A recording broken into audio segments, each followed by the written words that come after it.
नमस्कार। सोच के देखिए, क्या होता है जब दुनिया की सबसे बड़ी अर्थव्यवस्थाओं में से एक में किसी कानूनी अनुरोध को सीधे सीधे मना कर दिया जाए। आज हम एक ऐसे ही पत्र की पड़ताल करने वाले हैं जो भारत के एक सबसे बड़े कारोबारी साम्राज्य के खिलाफ करप्शन के गंभीर आरोपों पर रोशनी डालता है। तो इस पूरी कहानी की शुरुआत होती है एक सीधे से सवाल से। भारत के कानून मंत्रालय ने एक अमेरिकी अदालत से आए औपचारिक कानूनी अनुरोध को पूरा करने से मना क्यों किया? लेकिन ये इनकार असल में एक बहुत बड़ी कहानी का सिर्फ एक छोटा सा हिस्सा है। तो चलिए इस इनकार के पीछे की कहानी में थोड़ा और गहरा उतरते हैं।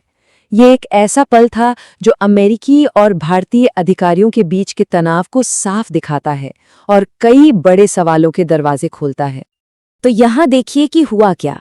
अमेरिका ने हेग सर्विस कन्वेंशन के जरिए, जो कि देशों के बीच कानूनी दस्तावेज भेजने का एक औपचारिक तरीका है, अडानी को समन भेजने की कोशिश की। भारत के कानून मंत्रालय ने एक नहीं बल्कि 2 बार मना कर दिया। और फिर कुछ अजीब हुआ। अडानी समूह ने सीधे अमेरिकी अदालत से संपर्क किया।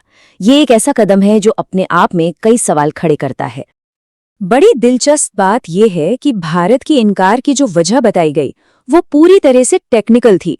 एक स्याही वाले दस्तखत की कमी, कोई ऑफिशियल मोहर नहीं और समन शब्द के इस्तेमाल पर एक तकनीकी ऐतराज।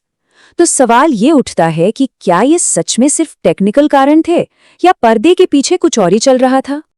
तो सवाल ये है कि आखिर अमेरिका को ये समन भेजने की जरूरत ही क्यों पड़ी?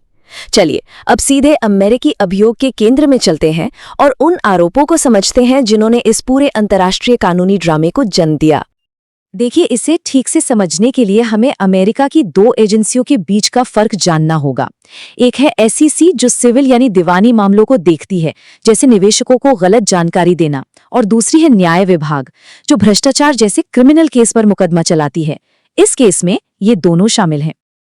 अब आते हैं केस के बिल्कुल सेंटर पर, और वो है एक बहुत ही गंभीर आरोप।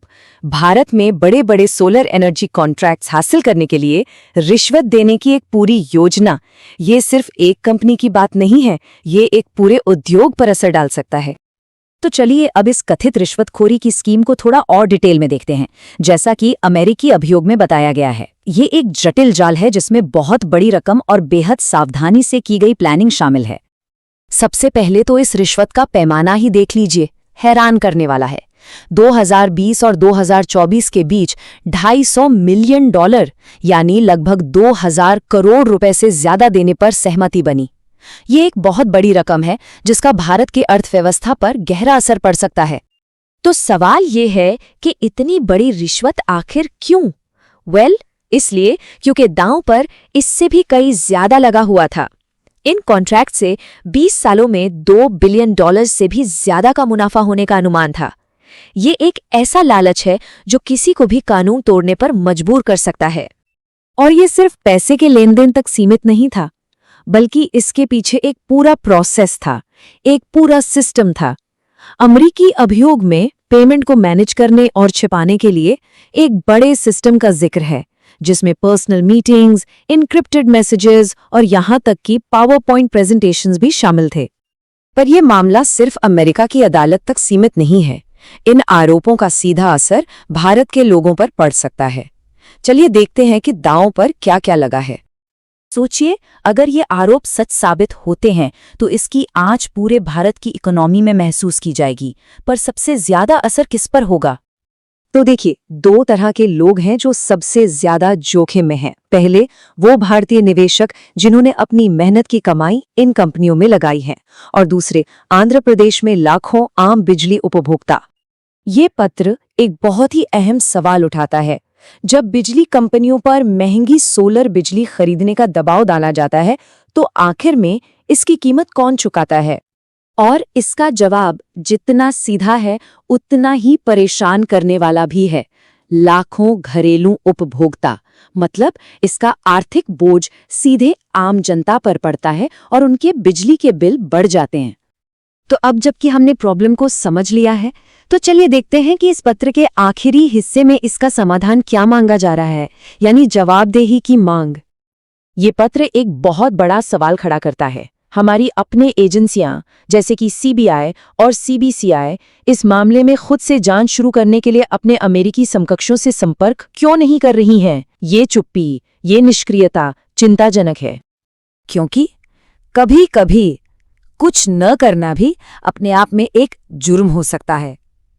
लेखक भारतीय न्याय संहिता से दुष्प्रेरक की कानूनी परिभाषा का हवाला देते हैं। इसका मतलब है कि किसी गलत काम को होते हुए देखकर उसे न रोकना भी एक तरह से उसमें मदद करने जैसा हो सकता है। तो आखिर में ये पत्र कुछ साफ साफ मांगों के साथ खत्म होता है। ये मांग करता है कि अनुचित लाभ की न्यायिक जांच हो, एक स्वतंत्र घरेलू जांच शुरू की जाए और इसमें शामिल सभी लोगों पर, चाहे वो रिश्वत देने वाले हों, लेने वाले हों या फिर मदद करने वाले, सब पर मुकदमा चलाया जाए।